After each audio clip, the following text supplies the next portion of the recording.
Honorable Court is now adjourned until Thursday, the 10th day of December at 12 o'clock.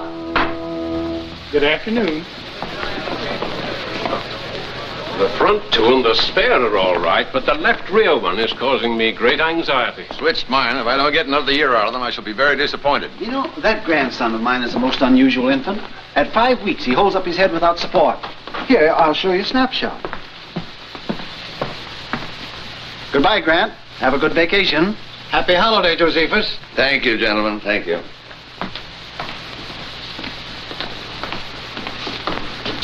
Mr. Justice? Well? Could we have a word with you, Justice Grant? Just a few questions. I stopped answering questions when court recessed about 3 minutes ago. What do you know about... Come in. Here we go.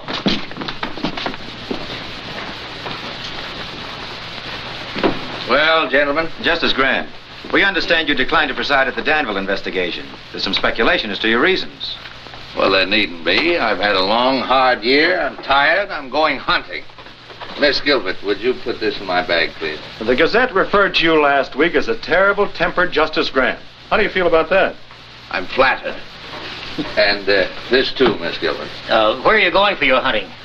Well, there are plenty of ducks and no reporters. Oh. When are you leaving? A moment after you do. Good day, sir.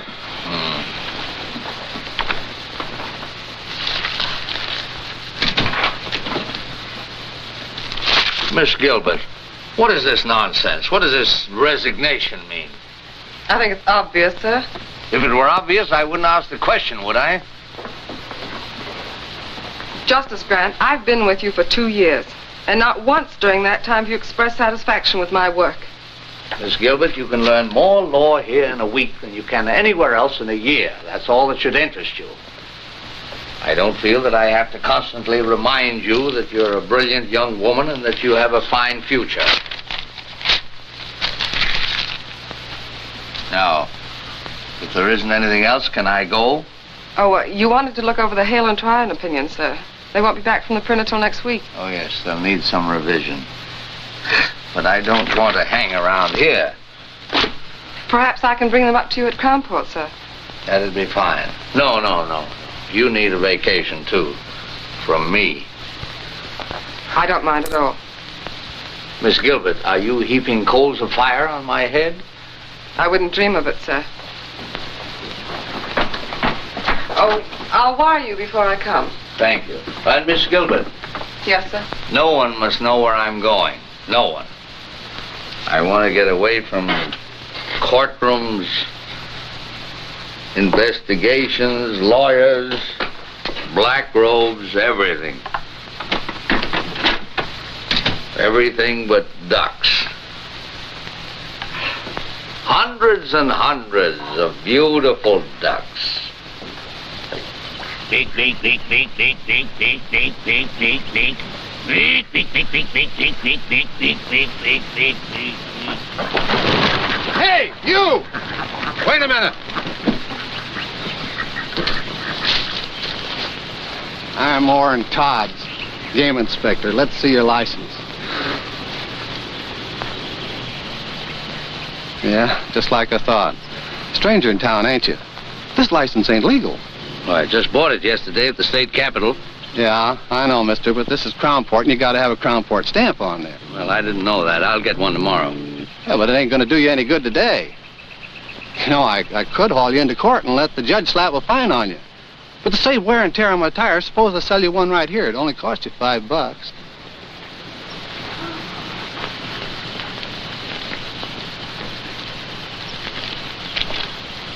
You know, the $5 is just for the stamp. I usually get a little something for my trouble, too. Well, you don't understand. I'm giving you a break, brother. There. I never pay off twice, brother. Come on. Well, look. Let me explain it to you.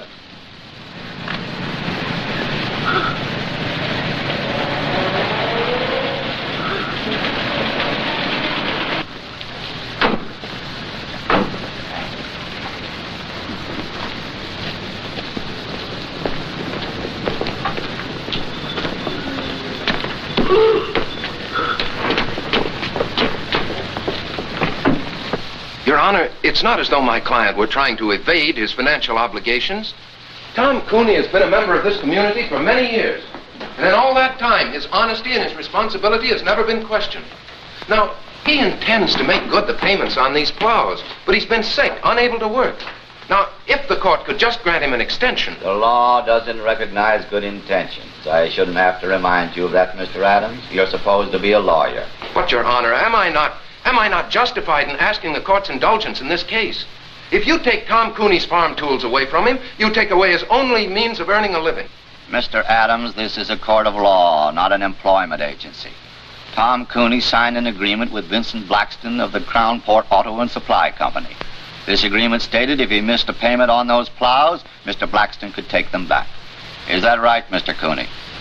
Well, yes, Your Honor, but... All right, Counselor. Judgment against Thomas Cooney. But it was just one payment. If you give me a chance to... I don't care whether you say it's fair or not. It ain't. Get him out of here. Come on, Tom. This isn't going to help. I know it ain't going to help.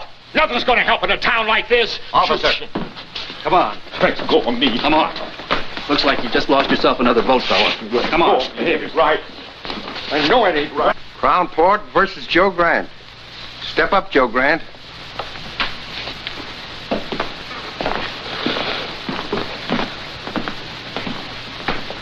Name?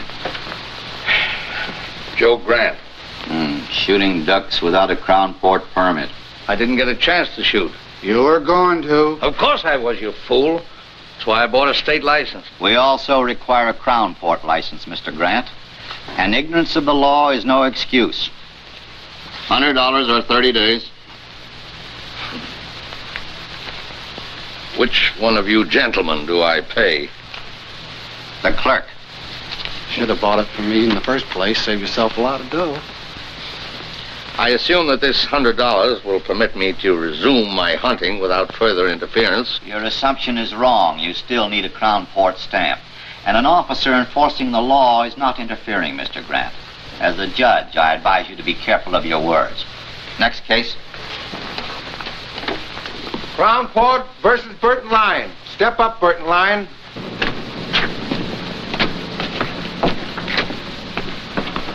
Hi, Tom.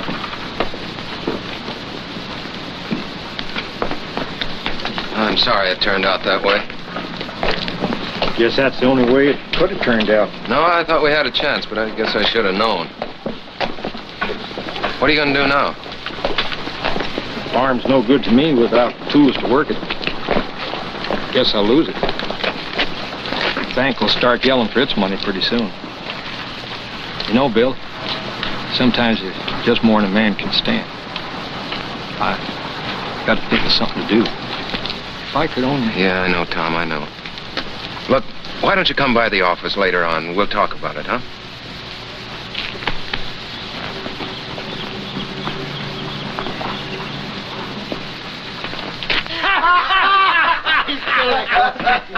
Hello, boys.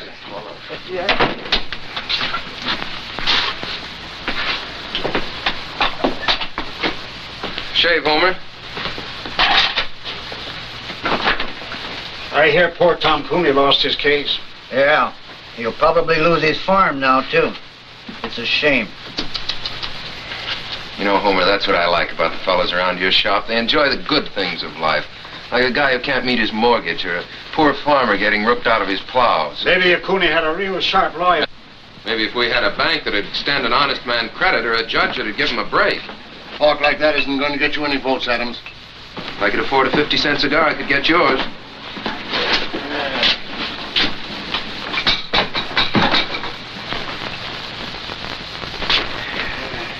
Just the shave. Sure, mister. Stranger in town? Yeah. Aiming to stay long? Long enough to get a shave. Great little town, isn't it, old-timer? Yeah, Judge Harkley really gave you a welcome, didn't he? And our constable, Orrin Todds, that's Homer's cousin. He's all law and order. Regular Minuteman, isn't he, Homer? How many minutes did it take before he tried to shake you down? It's a shame. Ever notice how a fellow who can't make a living in a town always tries to run it down? You know Mr. Grant, isn't it? Yeah. Mr. Grant, might be fun to bust up one of the constable's little rackets. How about being a guinea pig? Let me turn this into a test case. Mister, there ain't a case this ambulance chaser wouldn't take. There was $2 to vote in it for him. How's it, boys? How do you do, Mr. Mayor? Much of a wait, Homer? With you in a minute, Mr. Mayor. Hello there, my worthy opponent. I'm sorry about Tom Cooney. I hope he doesn't go to pieces over this. Well, he's really got something to go to pieces over. You know, it's a funny thing about some fellas. No matter where you put them, everything goes wrong for them. Hiya, Tom. You looking for me? I'll be with you in a minute. Yeah. Look, Tom, Mr. Mayor, if there's anything I can do for you, if you're in need of a little ready cash or something... I don't want charity. I just can't change the law, Tom. You're the mayor. But I'm not a nursemaid to every man in town who can't take care of himself. All right, Cooney, that's enough. Now beat it. Keep your hands off. Let him alone, Blackston. Oh. Bill, don't. This is all my fault.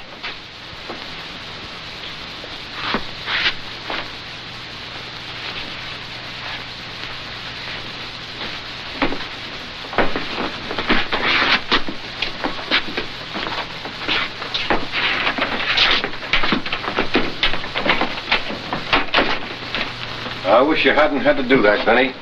He's had it coming to him for a long time. That boy is turning into an awful radical. You could tell that by the speech he made accepting the nomination. Well, that kind of talk is never going to make a mayor a Crown Port. That's too bad. Nothing I'd like better than to see some bright young fella come along who could take my place. But Bill Adams... Take a man to fill your shoes, Mr. Mayor.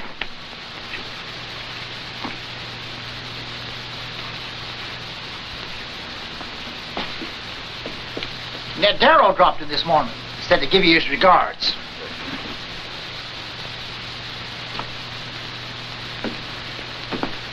What's my bill? Just a shave? Yes. 50 cents. Hey, mister, I said 50 cents, not a quarter. Guess you made a mistake, friend. No. You made the mistake, friend. You picked the wrong customer that time, Homer. First fella in 10 years ever flipped a bash on me.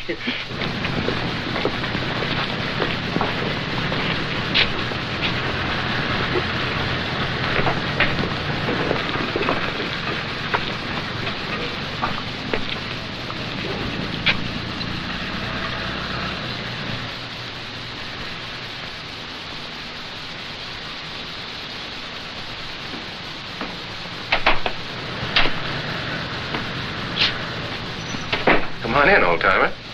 Thank you.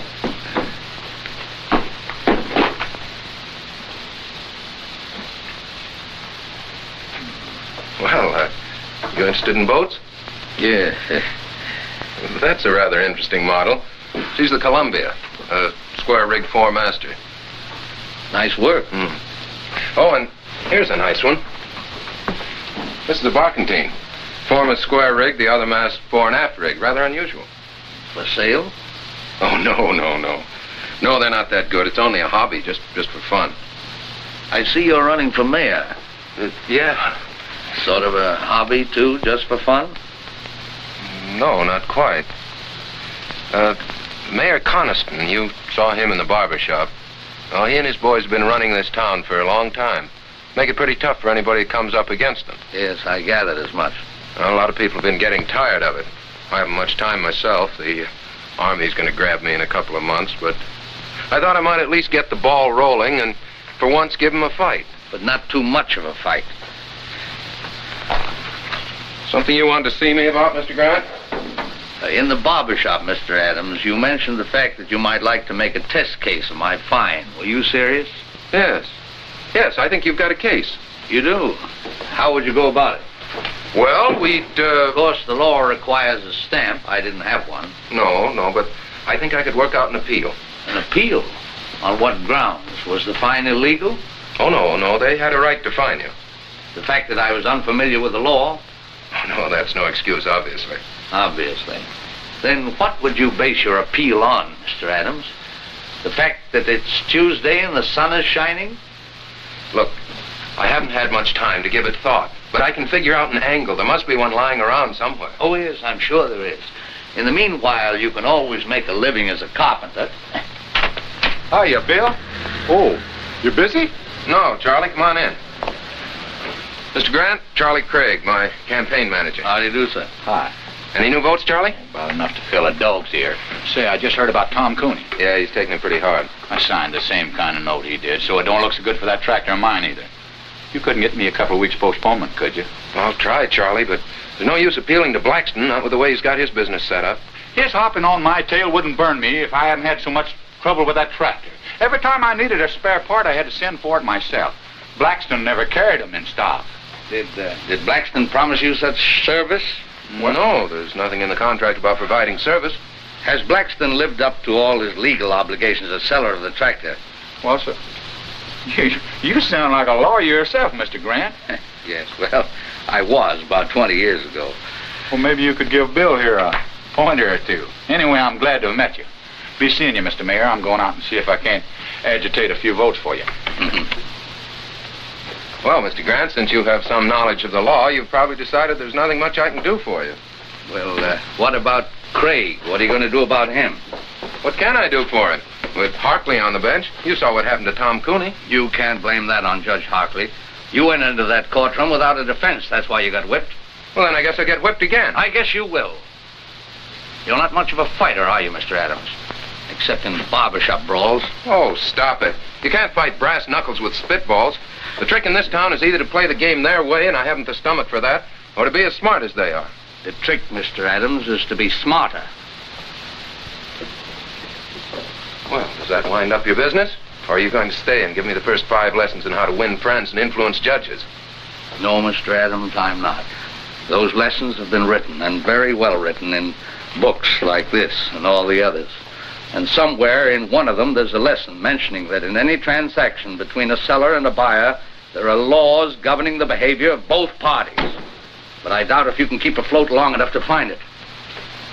You know, Mr. Adams, I've seen you in action now as a lawyer, as a candidate for mayor, and as a shipbuilder. And if you'll take my advice, you'll stick to shipbuilding. There's a great future in it for lawyers.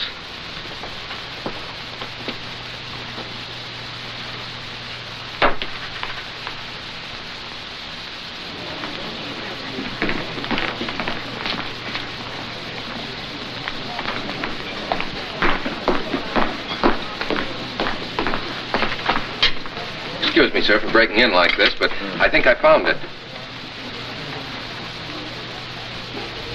Yes, that covers it.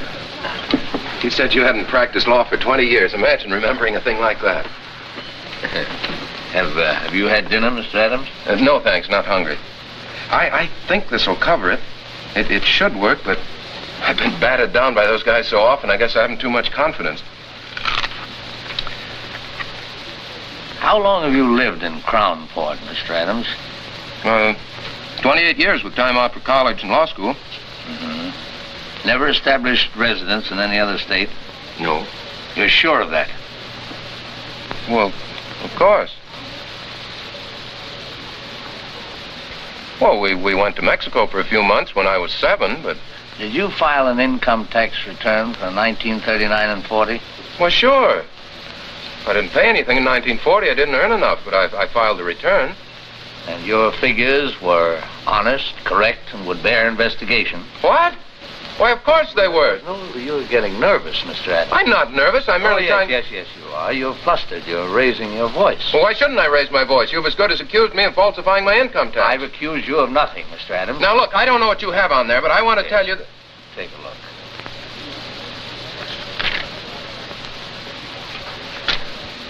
It's it's an old trick that Justice Brandeis used to play. I read about it in Collier's once. You see, it's an unfortunate fact, Mr. Adams, that every man, even you and I, has done something that he doesn't want anybody to know about. Now, if you can make him think that you're holding in your hand the skeleton in his closet... You've got him.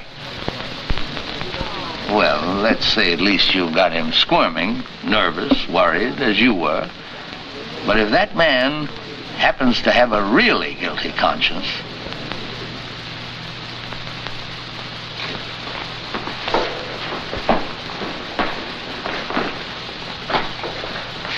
full name is Vincent Z. Blackston? Yeah. Tell me, Mr. Blackston, what does the Z stand for? Do I have to answer that, Your Honor? What can be your objection? Surely you have nothing to hide. Well, the Z stands for Zephyr. It's a family name. Zephyr? Means a little wind, I believe.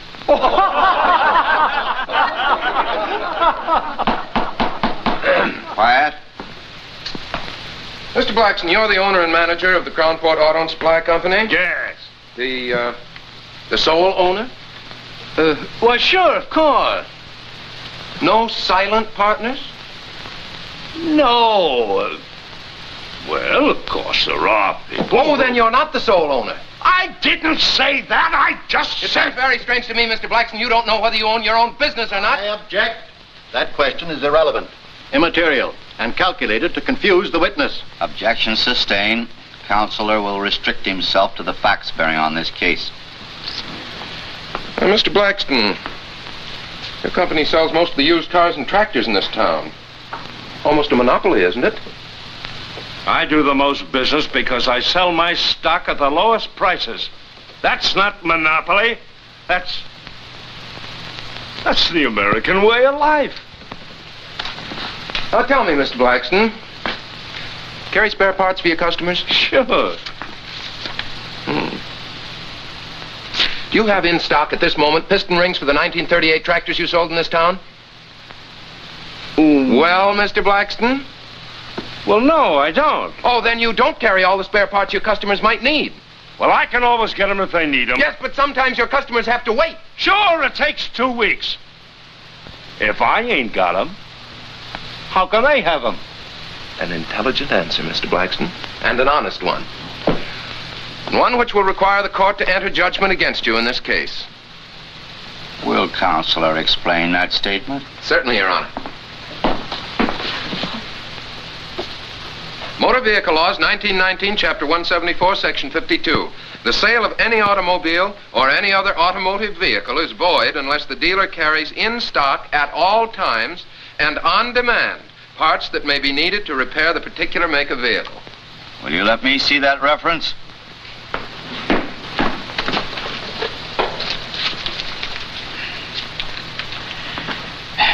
Counselor would seem to be correct.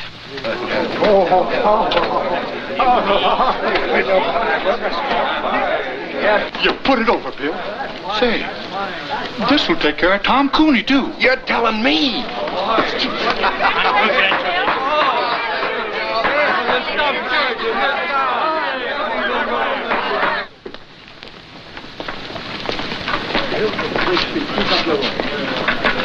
Mr. Grant. I thought you were going hunting. Well, all the ducks are inside today. I see you winged a couple yourself. Oh, of course, it's nothing really big.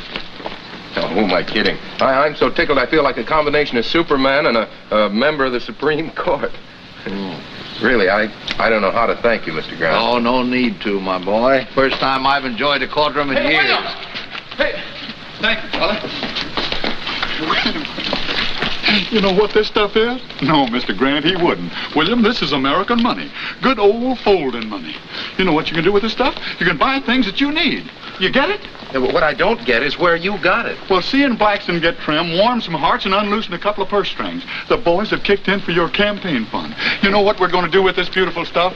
We're going to get some posters printed. Great big ones. The kind that look you right straight in the eye and follow you around.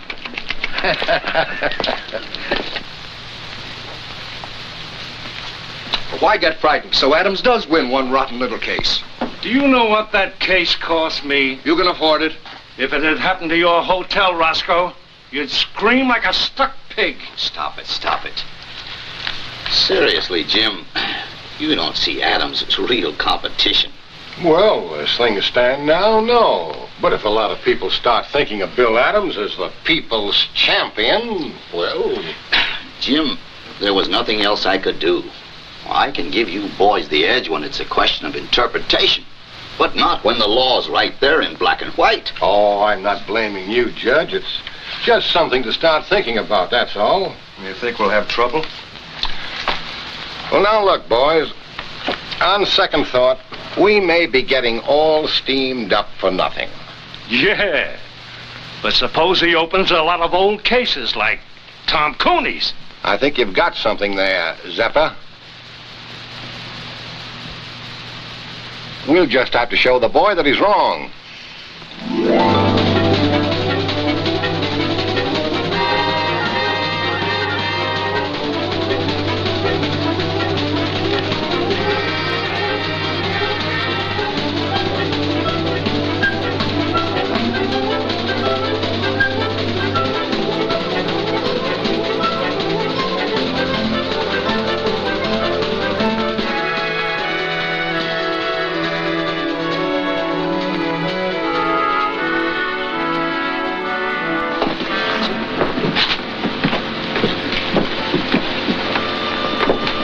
Miss Gilbert?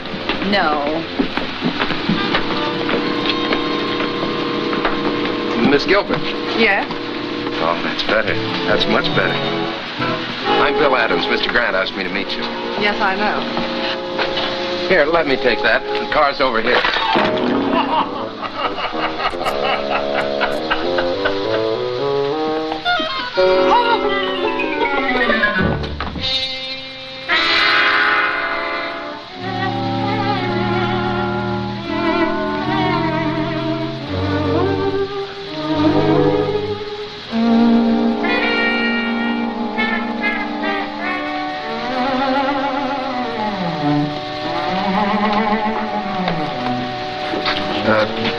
Is it, do you think we should try to scoop some of that up? No, I guess not, huh? Well, everything seems to be under control, but... Would it be all right with you if we went to your car now? The car? Oh, no. No, yes. Right here.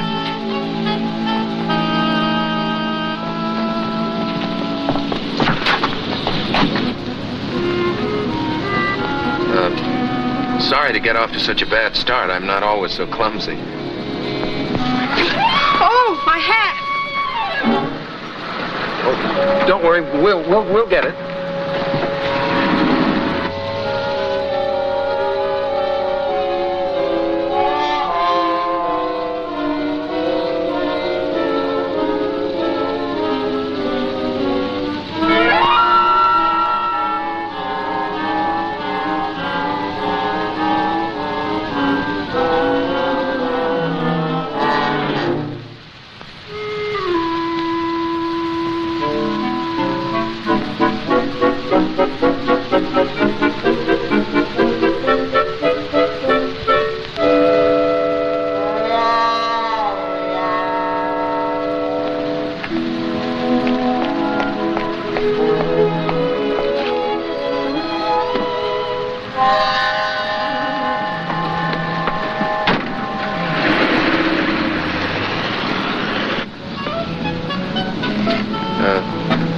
How long have you worked for Mr. Grant? 2 years. Quite a character, isn't he? Quite. You know, I was very surprised when he told me his secretary was coming down. I had an idea the old boy was retired. The old boy is far from retired. Where is he now, Mr. Adams? Well, he went over to Wellbridge this morning to do some hunting. He ought to be back soon. I was going to drive you around the town, but I guess you'll want to get cleaned up now. Yes, I think I will. Well, I'll take you straight to the hotel.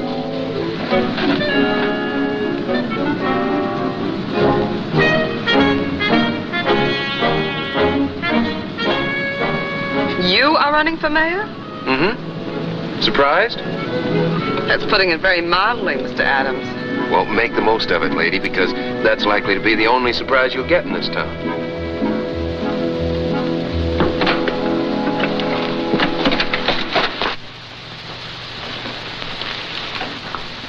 Who's the girl with Adams?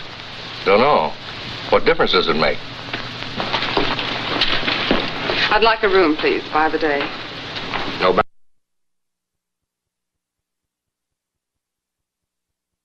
Henry, show this lady out. But you don't understand. Yes, I do. Why, you... Please, Mr. Adams, let me explain. Come on, sister, beat it. Take your hands off her. Oh, yeah?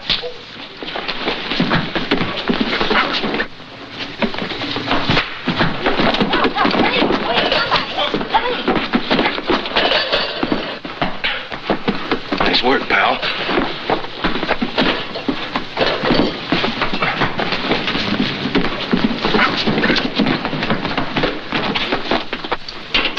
I tell you, you can't do this. Look facts in the face, mister. Oh, but officer. Hey, officer! Hey, Sergeant! Sergeant, I want to use that phone. Will you please keep quiet, Your Honor? Just trying to get us out of here, you know. Why didn't you think of that before you got us in? Look, I'm very sorry this happened, but it isn't my fault. I suppose I started the fight. You sure did all right once it got going. Oh, what a gal. And what a wallop. Yeah, Miss G, you're really some scrapper. Say, Roscoe Swade asked me to call you, Judge. We've got Bill Adams in here with a dame, assault and battery. How long do you want us to hold him here? Oh, just let them stew for a while, Sergeant. Adams will probably want to get in touch with me. And oh, he does, huh? Well, I'm out of town. You can't reach me anywhere. That's right. Overnight.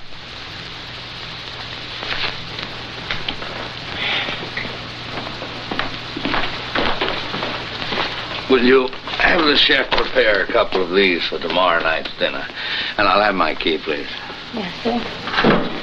What room did you put Miss Gilbert in? Gilbert? Gilbert. There's no Miss Gilbert registered. Well, that's strange. Anything wrong, Mr. Grant? Why, yes, I was expecting my secretary today. Mr. Adams was to have met her. Your secretary? Yeah. Miss Gilbert, Miss Lucy Gilbert. Have you heard from her? No, not exactly. Well, that is, she was here, but... Where is she? Well, Mr. Grant, you see, we had a little trouble. And where is she? She's with Adams in the county jail. Well, you get them out of there, and fast. Yes, sir. Yes, sir, right away. Bertie, get me Judge Hartley, quick. Yes, sir.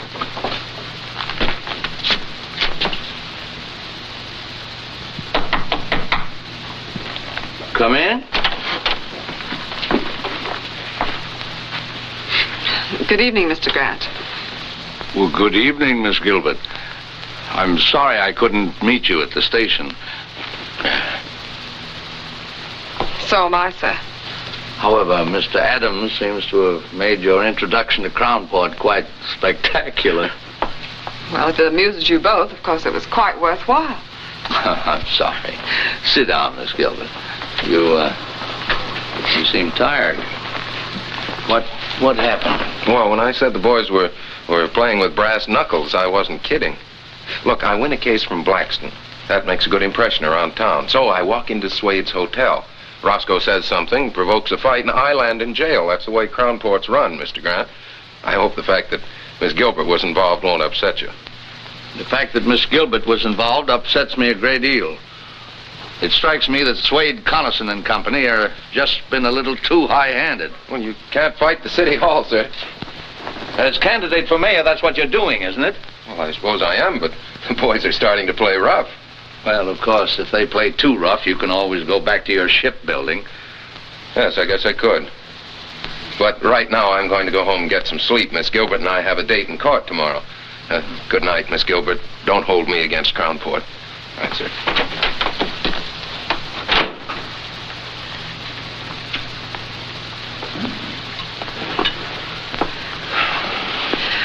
Your notes, perhaps you'd like to go over them. I gather somehow that you're not very much drawn to Mr. Adams. My personal reactions to him aren't important, sir. Well, I wouldn't be too hasty. He attracts too much trouble. He certainly does. His whole approach is wrong. He shuts his eyes and wades in and slugs. But he has good stuff. Do you think it wise to get involved with his problems? After all, you are on your vacation. Oh, I'm not involved. I'm just trying to give the boy a push. Come in. May I turn your bed down, sir? Oh, yes, certainly. Good night, Mr. Grant. Good night. Oh? Oh, I'm all right. Good night, Miss Gilbert.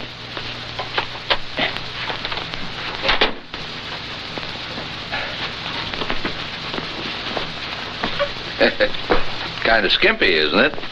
They just ain't long enough, none of them. I keep a-telling, Mr. Swade. Well, there, that'll have to do. Good night, sir. Hope you rest well. Thank you.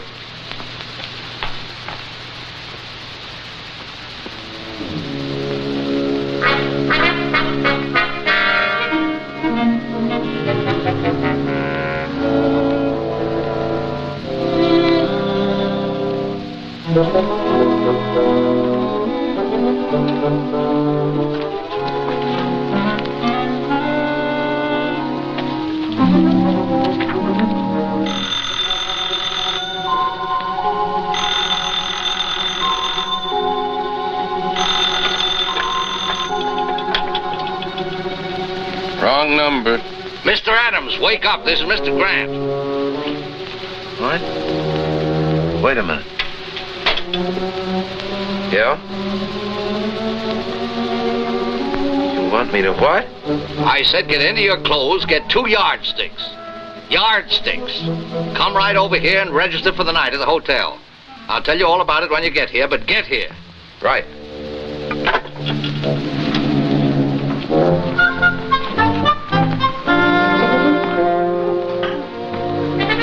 Hello, Roscoe. Give me a single room next to Mr. Grant's. I'll pay in advance.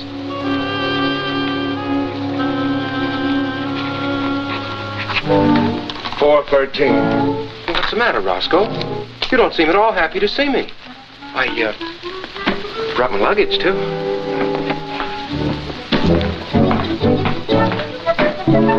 Why should he sleep here with yardsticks? He's got a place of his own.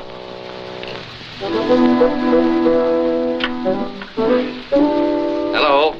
Get me Miss Gilbert's room, please. Where do we start? Why should he want to talk to her in the middle of the night?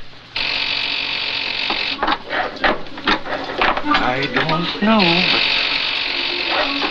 It's Grant. Yes, Mr. Grant. Yes, sir. Right away.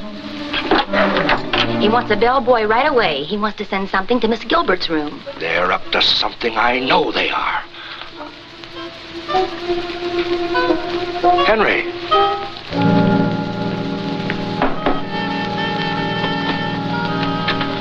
Take this yardstick to Miss Gilbert. Yes, sir. Mr. Swade said with his compliments. My compliments to Mr. Swade. I don't eat fruit.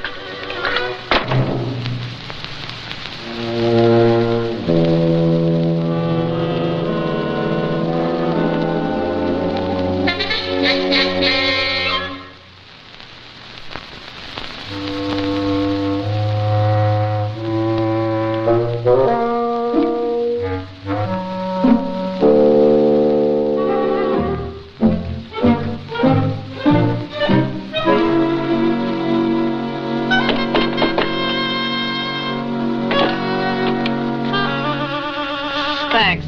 Oh, wait a minute, miss. I've got a bowl of fruit for you. Mr. Swade said with his compliments. My compliments to Mr. Swade. Tell him I've lost my appetite.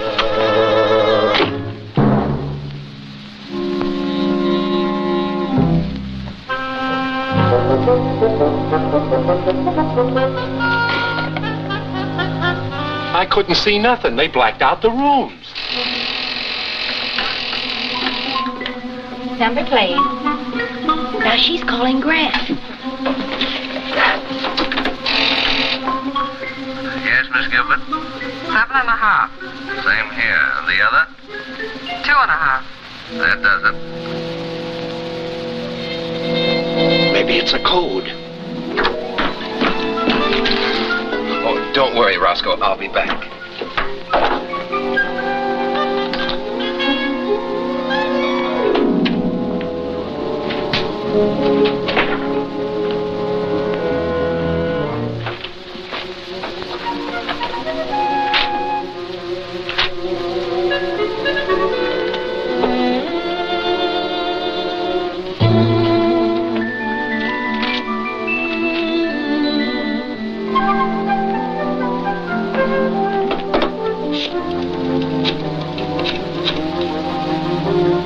Swade's hotel? Give me Mr. Grant's room. Mr. Grant, you were absolutely right. It's 9 and 2. Yeah, I'll be back in a minute. Oh, I think Mr. Swade's going to be a little sorry tomorrow that he's bringing those charges against us.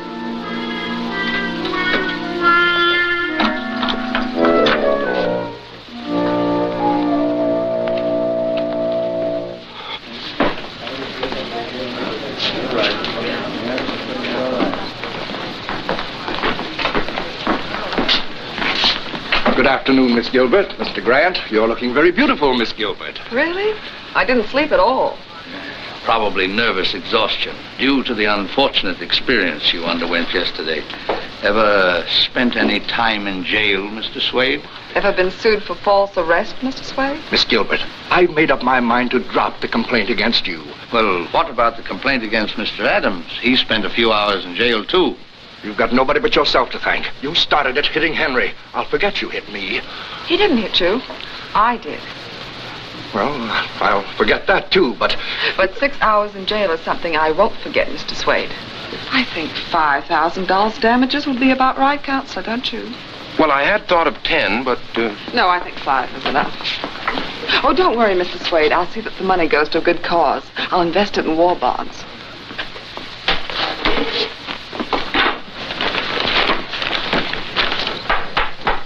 Court is now in session. Judge Hartley presiding. Case of Swade versus Gilbert and Adams.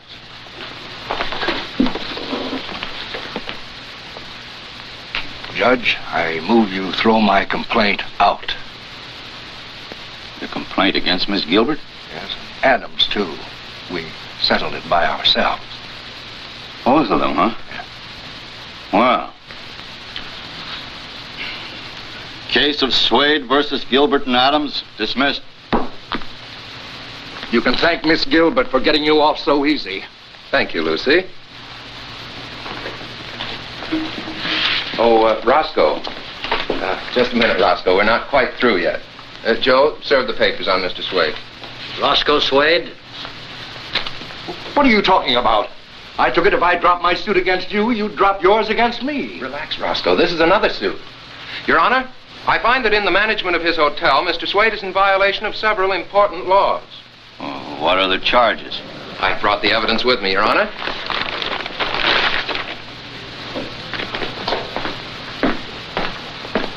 The hotel laws of this state, 1909, Section 52. All sheets provided in all hotels, hostelries, inns, or lodging houses shall be a minimum of 9 feet in length. 7.5 feet, Your Honor. All pillowcases shall be a minimum of 3 feet. 2.5 feet, Your Honor. There should be a minimum distance between all twin beds of 2 feet. Now, the beds in my room at the Swade Hotel were scarcely half a foot apart, Your Honor. I couldn't bring them in evidence, but I have witnesses who can testify as to my veracity. Well, let me see this reference. Certainly.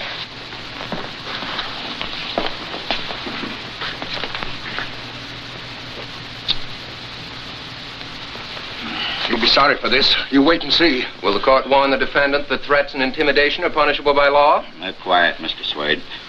And don't you tell me how to run my court. The law provides a fine of $50. For each offense. Are you prepared to face these charges at the present time? Yes. Do you plead guilty? Yes. And pay the clerk. Nice work, Counselor. Congratulations. Thank you.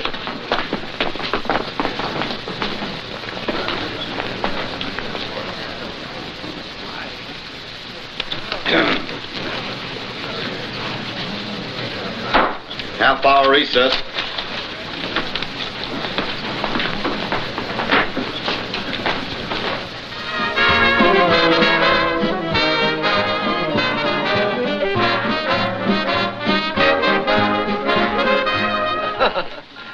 Well, this couldn't by any chance be a little gift from Mr. Swade. I thought we might end our celebration in style.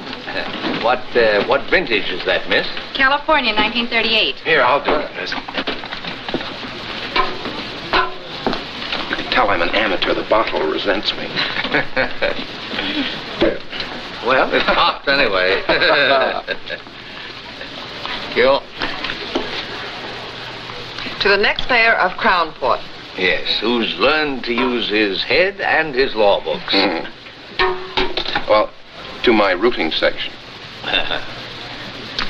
I think you're on the right track, Counselor. You keep the Connisons busy on the little things, and they won't have time for the bigger ones. Neither will I.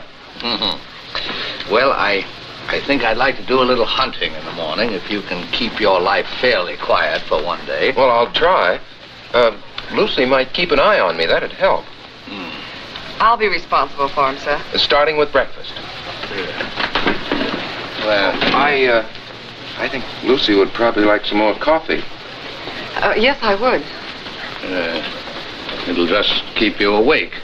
Well, good night. Good night. Good night, sir.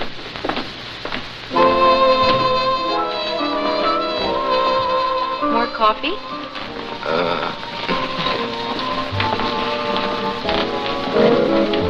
I suppose you're a wonderful dancer. Fair. I'm awful. Good. That will make me feel superior. May I have this dance, Mr. Adams? Charmed. Hey, I'm not so bad, am I? You're fine. I guess the trouble was I just never liked to dance before. Neither did I.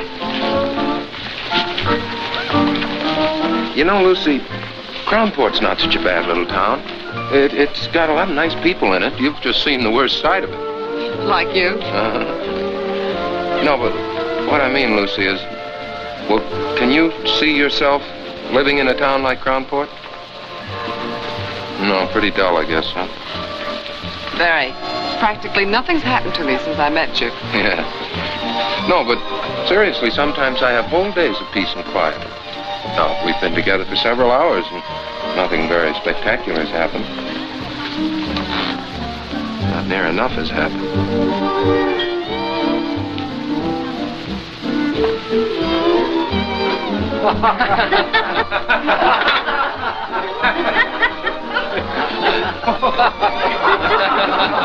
Let's get out of here. Sorry. Sometimes we have whole days of peace and quiet. Good night, Mr. Adams. Oh, that date for breakfast still stands. Good night, Bill.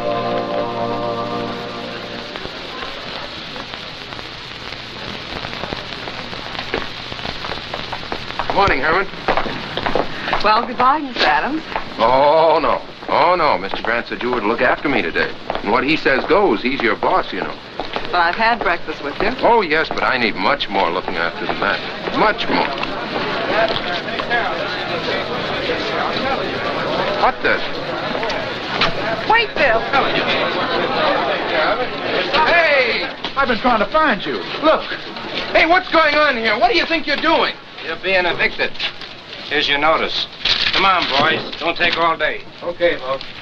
Because of the lumber I keep around, the place has attracted termites. How do you like that? It's fantastic.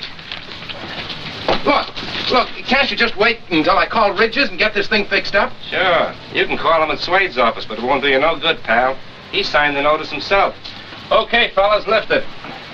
Yeah, but at least you can leave my stuff here until I can get another office. Sorry. Orders. Well, what difference does it make to you?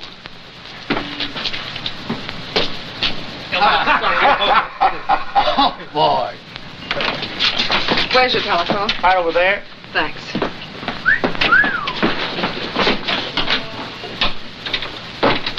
Listen, will you stop reading me the Constitution? I'm just following orders. All I'm asking you to do it. Hello? Hello, is this the Andrews building? Give me the superintendent, please. Miss Gilbert! Miss Gilbert! I've been looking for you, Mr. Grant. They're evicting Bill. Evicting Bill? Why, what happened? Oh, something about termites. Yeah, just drop my things at the hotel, will you? Now, tell me. Who's responsible for this? Seems that Roscoe Swade has a pal named Hart Ridges. Happens to be my landlord, also happens to be one of Connison's boys. Well, so Roscoe gives Hart a call, and here I am. Don't worry, though. I'll get another office. Hello. This is William Adams. Yes, I want to rent an office. What? Oh, no vacancies. Can't we do something, Mr. Graham? Well, I don't... Wait a minute. Be careful of those.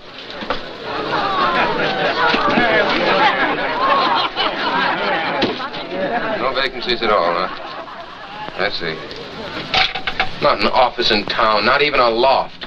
Oh, those boys think of everything. Coniston? Are you sure? Who else? It's too clever for anybody else. Let me stay there with you. Who's Bill Adams? Do you mean Mayor Adams? I'm Bill Adams. What do you want? Electric company. Got orders to discontinue service. Efficient, aren't they? You'll find the box in the back. Okay, thanks. What's the matter, Mr. Mayor? Can't you pay your bills? You shut your mouth. I'll shut it for you. Oh, no, Tom, no. That's what they want us to do, so let's not do it. Why not use my sitting room as temporary headquarters? Oh, well, that's awfully nice of you, Mr. Grant, but I couldn't do... Why not, Bill? You're not going to let them put you out of business, are you?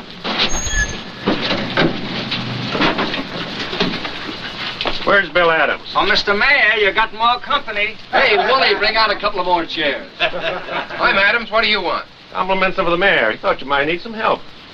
Will you send my compliments right back to the mayor and tell him to... You tell Mayor Coniston I'm staying right where I am, out on the street. And before I'm through, I'll have him out here with me. Get a soapbox. You bet I'll get a soapbox. And if Coniston wants to know what I mean, tell him to come down here and I'll try explaining it to him personally. Ladies and gentlemen, please, just give me a few minutes until I get my new office set up. William, you mean right here on the street? Sure, why not? We'll hang my shingle on that lamppost.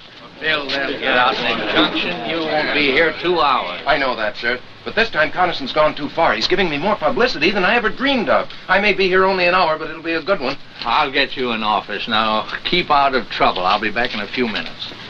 Oh, now, is this about right for the desk? Oh, no. I think it should be catty-corner. Okay, lady, you're the boss. Oh, here. Let me take those. Watch this. Oh, yeah. Excuse me.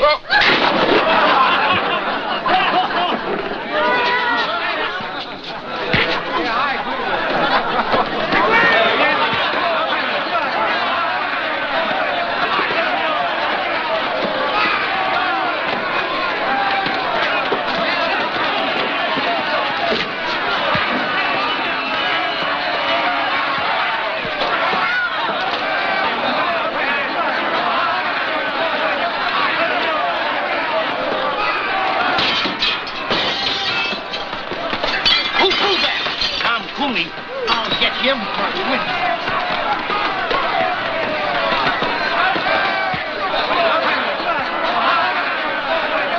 Taking volunteers? Thanks, friend.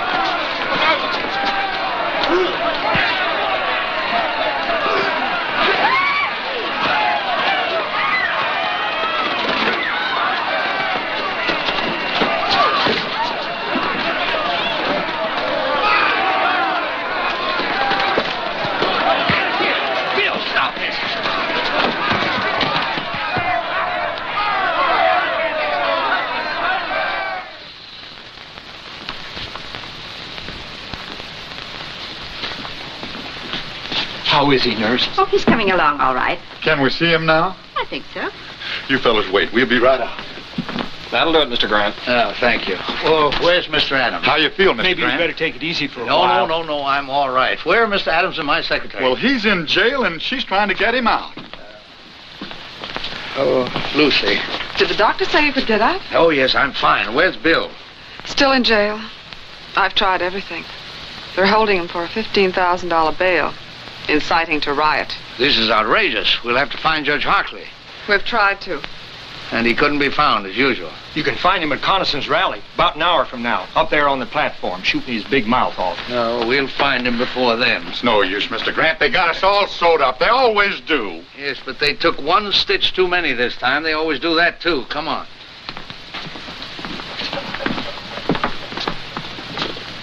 Do you think you should? I've got to get the boy out of jail. I'm glad you feel that way, sir. Yes, well, let's not keep Judge Hartley waiting, huh?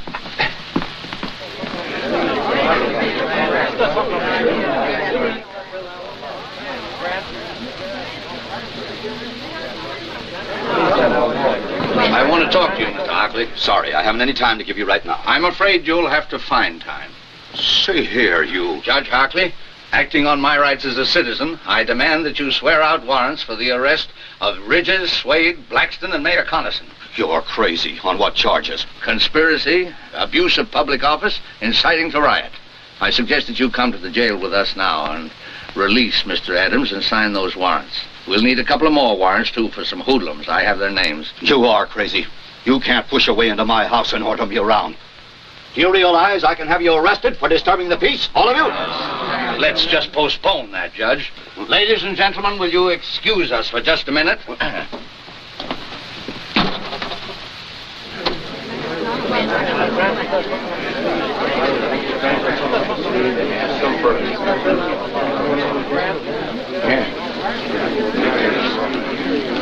Ladies and gentlemen, I have persuaded Judge Hockley to change his mind. He has kindly consented to release your candidate in time for the rally tonight. Are you going to tell Bill how you got him out? No, that's not necessary. What's the deal, Mr. Grant? You know something about him? No, on the contrary, he knows something about me.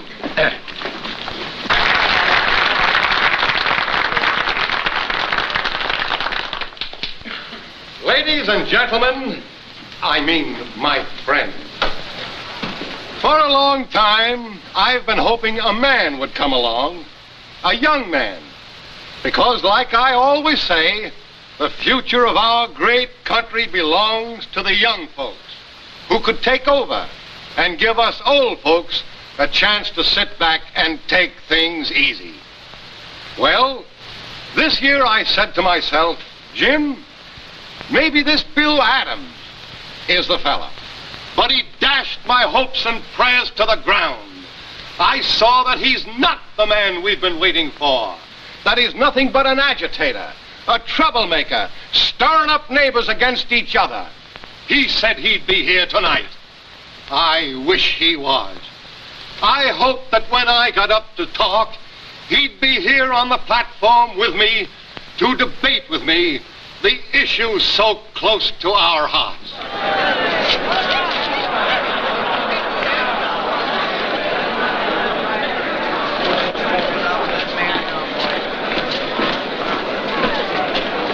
Bill Adams, if you think you're going to break up this rally, you're crazy.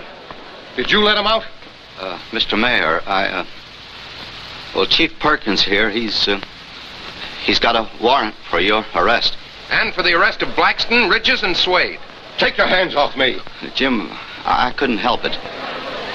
Honestly, you just better come along. Attention, please. Quiet, quiet, everybody. My friend, I never thought he'd dare do this. But you can see for yourselves now to what lengths this radical will go to sabotage a peaceful meeting of the people. But I'm calling his bluff. I'm going to make him bring out the witnesses to prove this. As mayor of this town, I got a right to call a special hearing, and I do. So the issues will be clear when you go to the polls to vote tomorrow. You'll be sorry you ever started this.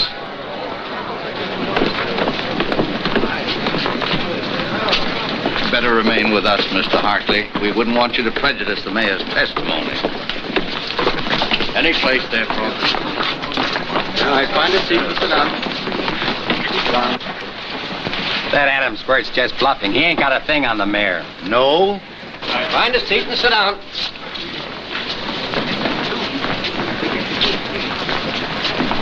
Mr. Grant, I still don't understand.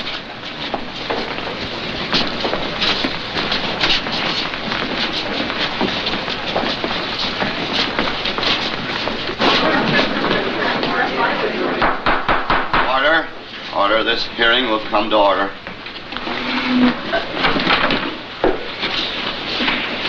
Judge Hockley, my friend, I'm not on trial here. Bill Adams has made accusations against me. He's had a warrant sworn out for my arrest. This is a hearing to show you that he has no proof of anything he says. That he's trying by a cheap trick to win an election he can't win by fair play. Judge Hartley. Mr. Mayor, you'll have to moderate your tone.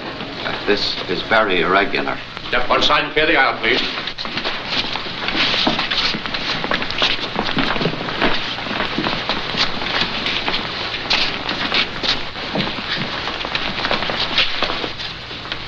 Mr. Coniston, it's true that you are not formally on trial here. You asked for this hearing. You demanded by what right we had you arrested. We're here to tell you and to accuse you of conspiring against men who honestly oppose you, of inciting a riot with reckless disregard for human safety, of abusing the office to which you have been elected by the people of this town. And these accusations we are prepared to prove. I hate to see the old boy get himself involved like this. Don't worry about the old boy now, darling. Mr. Mayor, Mr. Grant has obtained confessions from these men. They have told Mr. Grant that, acting on your orders, they started the riot this morning in order to make possible Mr. Adams' arrest. They have sworn to these facts. Because of this, Mr. Grant was able to demand a warrant for your arrest. Mr. Grant swore out a warrant from my arrest. A man who doesn't even live in our town. A meddling old fool who does nothing but shoot ducks and start trouble. Jim, don't say that. I'll say anything I please. I demand to know who this man is. Who is this Joe Grant? Jim, do yourself a favor. Don't ask. That's all right, Judge Hartley. Mr. Coniston, it's not Joe Grant. It's John Josephus Grant. Where you from, Grant? Washington, D.C. Jim, please, no more questions. Mr. Grant... Shut up! I'll ask all the questions I please. By what right? And what do you do, Mr. Grant? Mr. Coniston, I am a judge, an associate justice of the Supreme Court of the United States.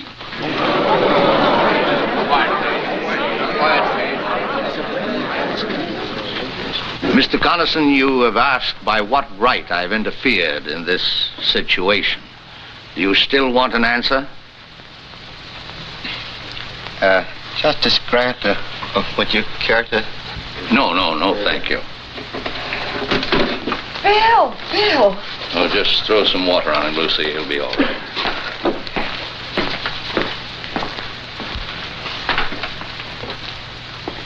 Your Honor, Mayor Coniston, it's only right that you should know why I, a stranger, have become involved in your affairs.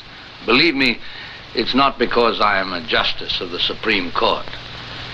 It's because, like all of you here, I am a citizen of this country. That is no little honor. Men have fought revolutions, have died to be called citizen. And as citizens, we carry a burning responsibility. It means that when we elect men to public office, we cannot do it as lightly as we flip a coin. It means that after we've elected them, we can't sit back and say, our job is done. What they do now doesn't concern us. That philosophy of indifference is what the enemies of decent government want. If we allow them to have their way to grow strong and vicious, then the heroic struggle which welded thousands of lovely towns like this into a great nation means nothing. Then we're not citizens, we're traitors. The great liberties by which we live have been bought with blood. The kind of government we get is the kind of government we want. Government of the people, by the people, and for the people can mean any kind of government. It's our duty to make it mean only one kind. Uncorrupted, free, united. I believe, Mayor Coniston, that I've answered your question.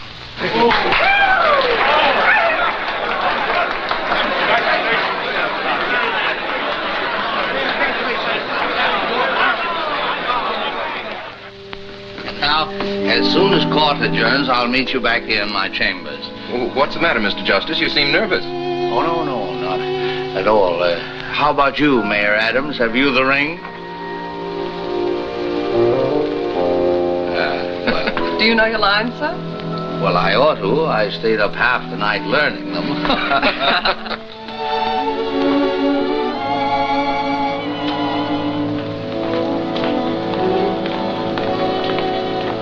there, Grant. Oh. I'm glad to see you. Thank you. You're looking fine, Josephus. How was the hunting? Oh, best I ever had. Good morning, Your Honor.